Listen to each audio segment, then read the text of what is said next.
महाशिवरात्री व्रतकथा. शिवपुराणात सांगितलेली ही कथा नक्की वाचावी.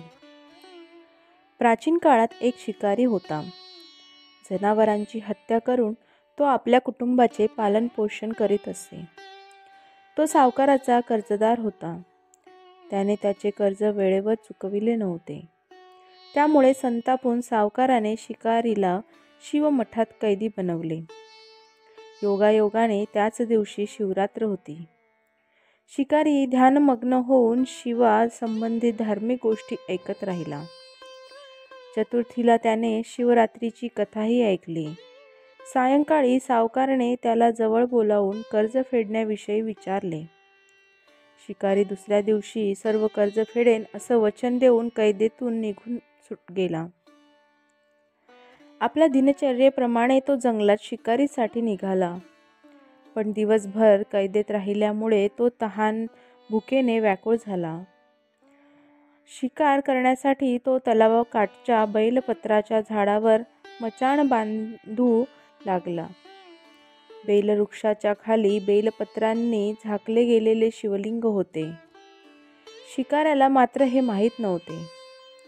मचाण बनविताना त्याने त्या फांद्या तोडल्या, त्या योगायोगाने शिवलिंगावर पडल्या. या प्रकारे दिवसभर उपाशी असलेल्या शिकाऱ्याचे व्रतही झाले आणि त्याच्या करविशील शिवलिंगावर बेलपत्र वाहिली गेली.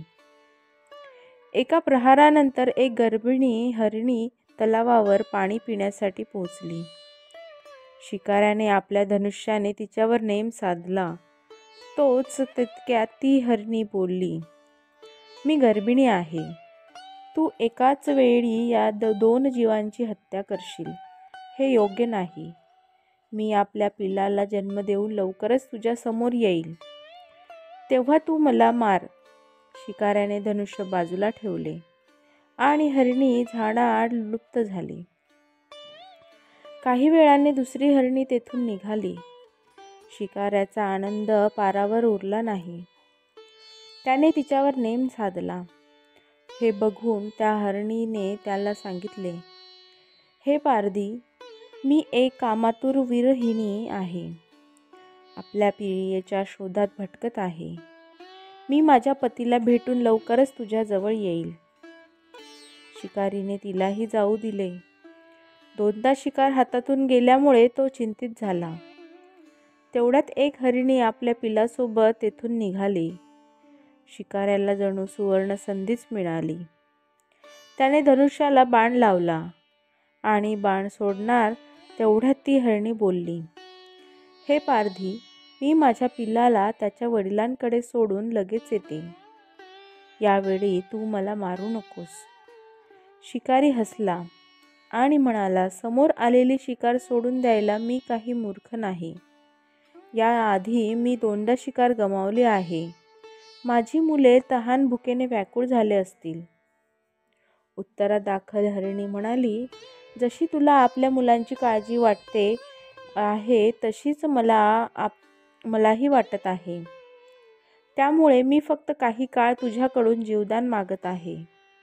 माझ्यावर विश्वास ठेव, मी लगेच परत येईल." हरिणीचा तो व्याकुळ स्वर ऐकून शिकाऱ्याला तिची दया आली. त्याने तिलाही जाऊ दिले. शिकार न मिळाल्यामुळे तो बेलाच्या झाडावर लपून बेलपत्र तोडीत खाली फेकत होता.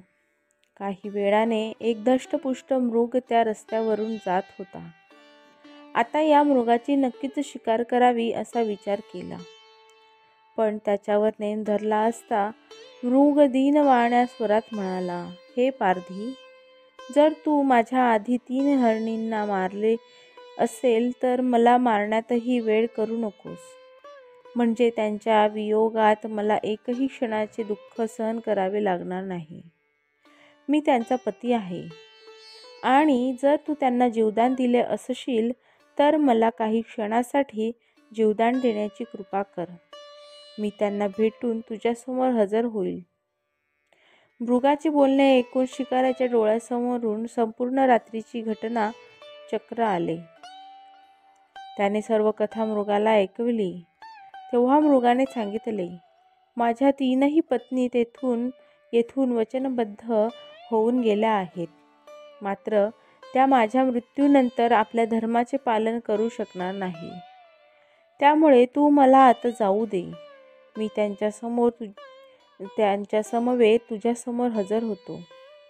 उपवास, रात्रीचे जागरण तसेच शिवलिंगावर बेलपत्र चढविल्यामुळे शिकारीच्या हिंसक हृदयाचे निर्मल हृदयात परिवर्तन झाले. धनुष्य त्याच्या हातातून निसटले. शिवाने त्यांच्या हृदयात बदल घडवून आणला. त्याला आपल्या भूतकाळातील कर्मांचा पश्चाताप झाला. थोड्याच वेळात मृग सहपरिवार शिकाऱ्यासमोर आला. या प्राण्यांमधील प्रेम पाहून शिकाऱ्याच्या डोळ्यातून अश्रू व्हायला लागले. शिकाऱ्याने त्यांना न मारता आपणही प्राण्यांची हिंसा न करण्याचे ठरविले. देवलोकातून समस्त देव ही घटना बघत होते. घटनेची परिणती झाल्याबरोबर देवी देवतांना फुलांचा वर्षाव केला. तेव्हा शिवरात्री व्रत घडल्यामुळे शिकाऱ्याला मोक्षाची प्राप्ती झाली. जेव्हा मृत्यूकाळात यमदूत त्याचे प्राण नेण्यासाठी आले तेव्हा शिवगणांनी त्यांना वापस पाठविले आणि शिकाऱ्याला शिवलोकात घेऊन गेले. धन्यवाद.